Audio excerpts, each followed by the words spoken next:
Yes, ఇప్పుడు dialogue writer గారు వచ్చారు కాబట్టి ఆయన గట్టిగా మాట్లాడతారని నేను నమ్ముతున్నాను. డిఓపి గారు ఎందుకు వచ్చి వెళ్ళారంటే దగ్గర నుంచి నన్ను చూసి ఏం ఫిల్టర్లు వాడారు చూసుకొని వెళ్ళిపోయారు ఆయన.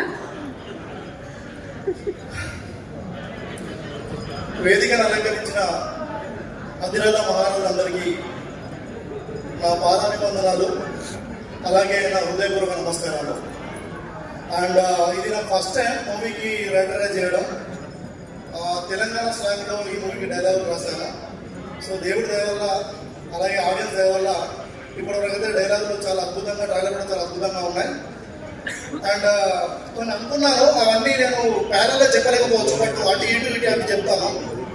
ఎందుకంటే వీళ్ళు గెస్ట్లు వస్తున్నారు అన్నప్పుడు నాకు నైట్ ఒక హ్యాపీనెస్, అరే బ్రహ్మాండం గారు వస్తున్నారు, మనోజన్ వస్తున్నారు. ఎందుకంటే నేను ఎప్పుడు డైరెక్ట్గా చూడలేదు. సినిమాలు చూసుకుంటూ పెరిగిన వ్యక్తిని, అండ్ ఒక నార్మల్ ఒక మధ్యతరగతి ఫ్యామిలీ నుంచి వచ్చిన వ్యక్తిని. నా మిత్రుడు సోహెల్, నేను ఎక్కడున్నానో నాకు ఇంట్రెస్ట్ ఉన్నా లేకుండా ఏదో షార్ట్ ఫిలిమ్స్ తీసుకుంటూ నడుస్తూ ఉన్న లైఫ్ని, నువ్వు అక్కడ కాదు ఇక్కడికి రా అని నన్ను దల్ల పట్టుకొని తీసుకొచ్చి మరి సినిమాకి రాయించాడు. నా జన్మకి నేను ఇక్కడ రుణపడాలంటే సోహెల్కి రుణపడతాను. సోహెల్ చెప్తున్నారా, మనం చిన్నప్పటి నుంచి కలిసి తిరిగాం, సినిమా ఒక పిచ్చితోటి తిరిగాం.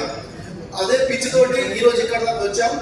100% మన కష్టానికి నష్టపోకుండా స్పష్టంగా హిట్ కొడతాం, అది మాత్రం పక్క. అండ్ అలాగే దేవుడు మనందరం ఆనందంగా ఉండడానికి, ఎప్పుడు 100 సంవత్సరాలు ఆనందంగా ఉండడానికి బ్రహ్మానందం అనే ఒక గొప్ప వ్యక్తిని, బ్రహ్మానందాన్ని సృష్టించారు. అందుకే ఆ సాంబాయి నాకు చాలా ఇష్టం, బ్రహ్మానందం అని. ఎందుకంటే మనం నవ్వుతున్నామంటే, ఇప్పటికీ స్టిల్ నవ్వుతున్నాం అంటే కారణం లెజెండరీ బ్రహ్మానందం గారి వల్ల. మేము అంటే ఏడవడం మర్చిపోయాం సార్, మీ వీడియో చూస్తూ అండ్ ఇన్స్టాలో మేము చూస్తూ కూడా. Thank you so much sir. And అలాగే మనోజ్ అన్నకి, అండ్ అలాగే the young sensation Roshan Kanakala గారికి, అండ్ అలాగే శ్రీకాంత్ వదిన దసరా. తెలుసు మనకు, దసరా కన్నా ముందే దసరా ఇచ్చారు, దసరా తర్వాత కూడా దసరా ఇచ్చారు. అండ్ అలాగే గోపి సార్కి, సాయి రాజేష్ గారికి, సందీప్ కృష్ణ అన్న, మీకు అంటే నేను దేవాన్ని చూస్తున్నాను, మీ జర్నీ సోహెల్ని చాలా సపోర్ట్ చేస్తున్నారు అన్న. And thank you so much. And అలాగే ఈ సినిమాకి నుంచి ఒక 2 మాటలు మాట్లాడేస్తా. ఇప్పటికే చాలా ఎక్కువ మాట్లాడడం అర్థం కావట్లేదు, ఎందుకంటే స్టేజ్ ఎక్కి నాకు అంత మిస్ అవుతుంది. ఈ సినిమా గురించి 2 మాటలు మాట్లాడదా. ఒకటి, ఈ సినిమా రైటర్ చేసినప్పుడు సినిమా గురించి ఏం లేదు, అంత ఖాళీ పేపర్. ఇది ఖాళీ పేపర్ని, ఈ ఖాళీ ఉన్న పేపర్ని ఒక పెన్ను నింపింది. ఆ పెన్నులో ఉన్న అక్షరాలు ఒకటి వెంకట వేణుగోపాల్ గారు అయితే, అండ్ అలాగే డైరెక్టర్ కోనేటి శ్రీని గారు.